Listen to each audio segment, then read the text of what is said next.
Tonight on Right on the Money, the tension in the mansion has boiled over. After fan favorite Justin was left stranded on a deserted island, rumors are swirling that it was all a plot by arch-rival Paige Turnercoat to get him out of the competition permanently. The judges have decided this rivalry has gone on long enough. One must go. Who will impress the judges with their journalistic prowess and make it to the finale? And who will be sent home heartbroken?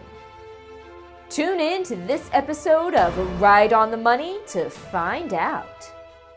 Incoherent rambling. It's ridiculous. They don't know what they're talking. Hey! So, about that whole rivalry thing. Good news, I already completed my literary journalism piece, and it's perfect. In fact, I'd even say it's my masterpiece. Want to hear some? Paige Turnercoat's heart is as black as the ink she uses to write her venomous words, a vile blend of malice and mischief that leaves a trail of destruction wherever she goes. They say she once stole candy from a baby just to see the tears in its eyes, and that she delights in popping children's balloons with a cackle that echoes through the streets. Pretty good, huh? The only problem is that the producers hate it.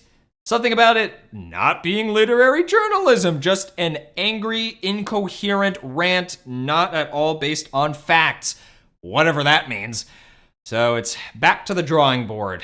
To complete this assignment, we'll learn about the characteristics of literary journalism and understand why accuracy is so important. Later on, you'll try your hand at writing some yourself. Time to get rid of Paige Turnercoat once and for all. Let's get into it.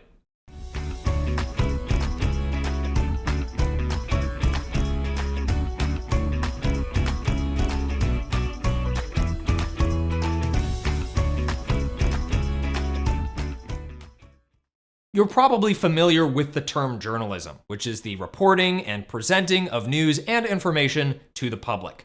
You know, things like newspaper articles, TV reports, and radio shows. But what makes literary journalism unique? Why does it have its own special name? And what am I doing wrong in my attempts to write it? To figure this out, let's take a look at Jon Krakauer's famous work of literary journalism, Into the Wild. In this excerpt, he describes a man he's meeting for the first time. Read or listen to this excerpt in your guided notes. Then answer these questions. What do you notice about the way Krakauer describes his subject? How is this similar to and different from news articles you've read before? Pause to work. You probably noticed that Krakauer uses creative descriptions and figurative language to create a well-rounded depiction of France, rather than just sticking to straightforward facts. That's because literary journalism is a type of journalism that blends factual reporting with narrative techniques. So, what are some narrative techniques that can make a piece of literary journalism really pop? Well, three that are particularly important are detailed descriptions, character development, and a subjective perspective. These techniques allow writers to tell stories about real people and events in an engaging way that connects with the reader. Let's explore them. Detailed descriptions allow writers to create vivid depictions of their subject. In literary journalism, these descriptions make real events and people feel more alive and engaging, drawing readers into the narrative as if they were experiencing it themselves. These descriptions enhance our second narrative technique, character development. While characters are often associated with fiction, in literary journalism, real people are our characters. That means literary journalists need to interview or study their subjects to understand them as complete, complex people, then carefully communicate that depth of character to their readers. The final characteristic that really makes literary journalism stand out from other types of journalism is subjectivity. Usually, journalists write from an objective perspective. They don't share their own feelings or thoughts and just report the facts. But in literary journalism, the writer uses a subjective perspective.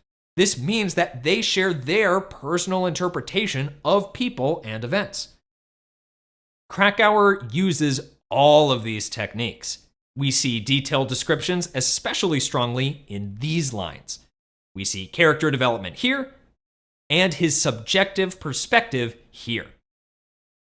And I have all of these characteristics in my piece too. I clearly describe Paige's evil plotting face, develop her hideous and unlikable character, and I sure do share my feelings. So why did the producers deny it? Oh. Factual reporting. Yeah, I suppose we should talk about that.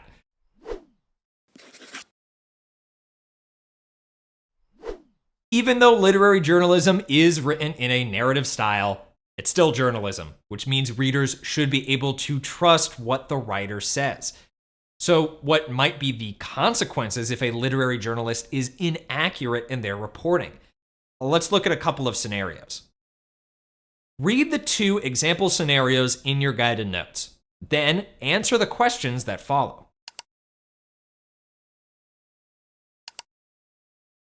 In the first scenario, the owner's reputation could be harmed, and the restaurant might lose business, which could even cause it to close. And for our second scenario, people might decide to eat at the restaurant without knowing all the facts, and they could get sick. The owner also wouldn't have the opportunity to hear the complaints and fix what's wrong with their restaurant. But what about the writer? Well, they might lose trust and credibility with their readers. In literary journalism, it is crucial that we are accurate and complete in our reporting, because inaccuracies can have real consequences for real people. But how do we do that? There are a few techniques that we can use. First, we can make sure that we are conducting comprehensive research and fact-checking. This means we might do things like conduct in-depth interviews with our subjects and others who know them, and verify all of our information with other knowledgeable people and sources to ensure its accuracy. We can also make sure we communicate clearly and always seek clarification. If you're confused or unsure about something, ask follow-up questions. It can also be a good idea to review your article with your subject before it's finalized to make sure there are no inaccuracies that you've missed. Finally, we need to be transparent and accountable. That means we give all necessary context, include multiple perspectives on the subject, and acknowledge any biases we may have. Like in scenario 2, the writer should probably mention that they're friends with the restaurant owner, so the reader understands there's a natural bias there. Seems like I have a lot of work to do, starting with talking to Paige Turnercoat.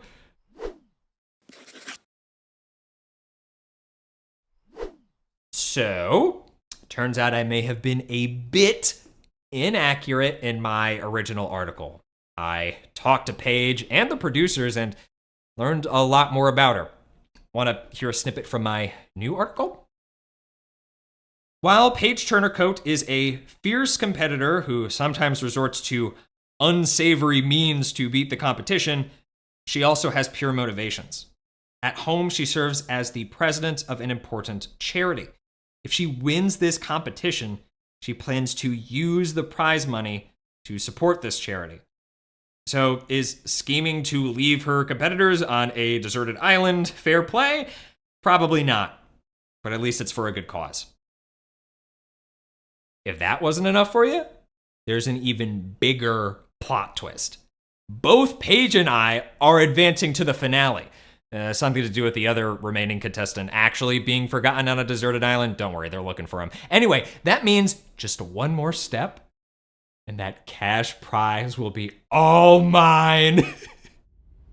Next time on the season finale of Right on the Money, Justin and Paige face the judges one final time. who will revise and edit their way to victory, and who will be left with only scraps of paper and tears. Find out on the next episode of Right on the Money. Until then, keep writing. Your story is worth telling.